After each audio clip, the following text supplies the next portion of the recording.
Hello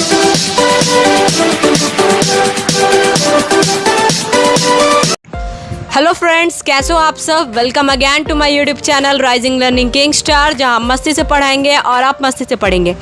तो आज के इस वीडियो पे हम बात करने वाले हैं rules for obtaining images of spherical mirror only in one video which is going to be very important. Okay, let's get started.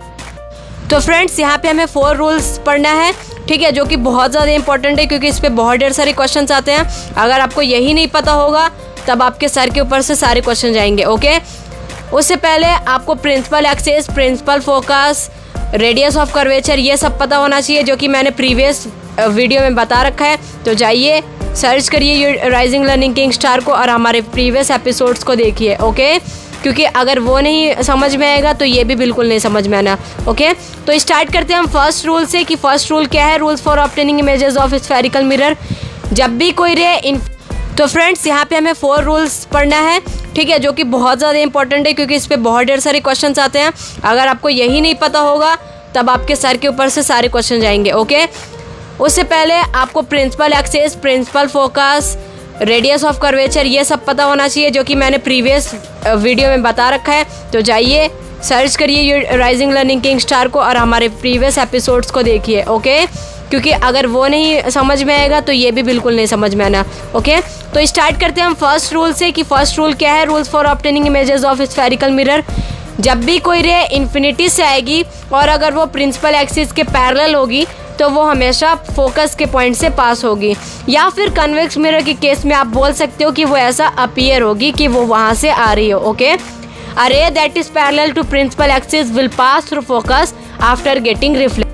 Friends, जो आपकी स्क्रीन पे रे डायग्राम दिख रहा है, कनकेव मिरर और कन्वेक्स मिरर दोनों का है ये केस, ठीक है। तो आप कनकेव मिरर के केस में देख रहे हो कि जो रे है वो इन्फिनिटी से आ रही है और वो प्रिंसिपल एक्सिस के पैरेलल है, ठीक है, और फिर वो फोकस से पास हो जा रही है। मतलब जब भी कोई रे प्रिंसिपल एक्सिस के पैरेलल होगी तो वो फोकस से पास हो जाएगी। In case of convex mirror ऐसा अपीयर होगा कि वो वहाँ से आ रही है। आप देख रहे हो कि कन्वेक्स मिरर के केस में भी फोकस से ही पास हो रही है। ओके फ्रेंड्स, जब आपको याद रखना है जब भी कोई रे प्रिंसिपल एक्सिस के पैरेलल होगी तो वो हमेशा फोकस से पास होगी। Friends, now the second rule is just the opposite of first rule. It means कि a ray that passes through focus will become parallel to the principal axis after getting reflected। इसका मतलब है कि अगर कोई रे फोकस से पास होती है तो वो रिफ्लेक्ट होने के बाद प्रिंसिपल एक्सिस के पैरेलल हो जाएगी।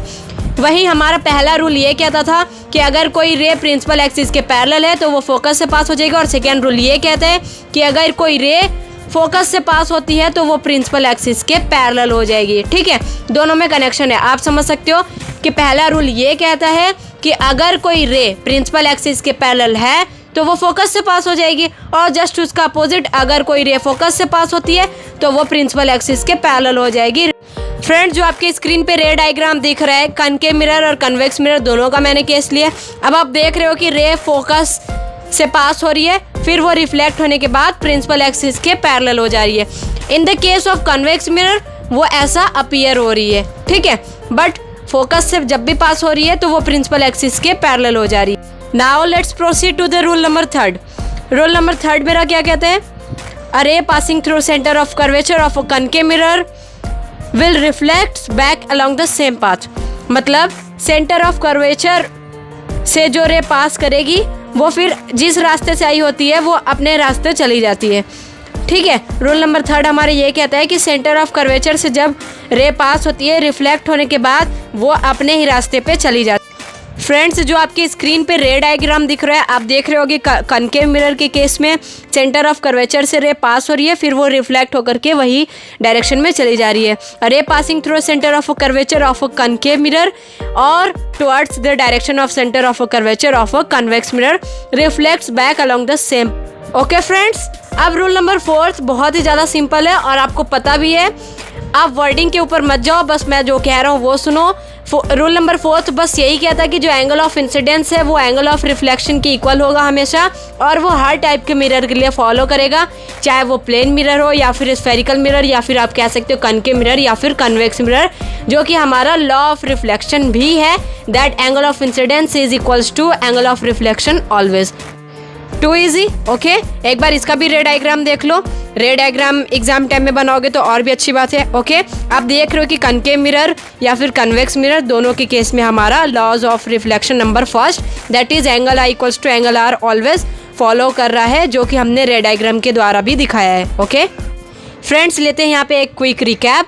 Rules for obtaining images of spherical mirror. Rule number first, a ray that is parallel to principal axis will pass through focus after getting reflected।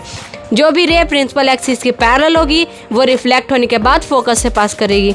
Now the rule number second, a ray that passes through focus will become parallel to the principal axis after getting reflected।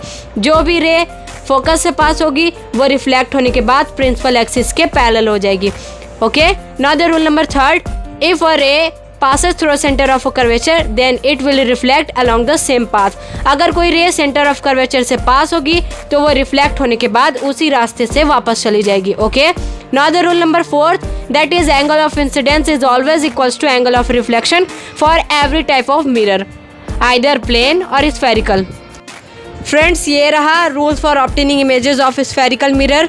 3 rules के लिए diagram, rule number 4 के लिए उतना ज़्यादा important नहीं है। Okay, जल्दी से स्क्रीनशॉट ले लीजिए। आई होप कि आज का वीडियो आपके लिए बहुत ही ज़्यादा यूजफुल रहा होगा। मिलते हैं नेक्स्ट एपिसोड में with a new excitement. Thanks for watching my video. Have a great